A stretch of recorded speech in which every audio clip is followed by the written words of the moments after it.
بسم اللہ الرحمن الرحیم۔ حضرت عثمان رضی اللہ عنہ رسول اللہ صلی اللہ علیہ وآلہ وسلم سے روایت کرتے ہیں، آپ صلی اللہ علیہ وآلہ وسلم نے فرمایا، اللہ کی راہ میں ایک دن نگہبانی کرنا 1000 دن کی عبادت سے بہتر ہے۔ رسول اکرم صلی اللہ علیہ وآلہ وسلم نے ارشاد فرمایا، سب سے پہلے جنت میں داخل ہونے والے 3 شخص مجھ پر پیش کیے گئے: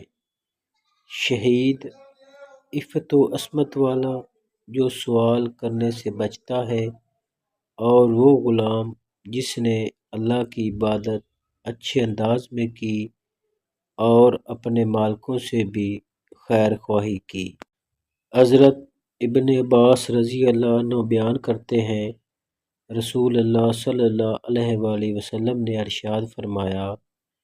2 آنکھیں ہیں جنہیں جہنم کی آگ نہیں چھوئے گی، ایک وہ آنکھ جو اللہ کے ڈر سے روئی،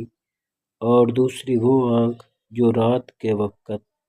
اللہ کی راہ میں پہرا دیتی رہی۔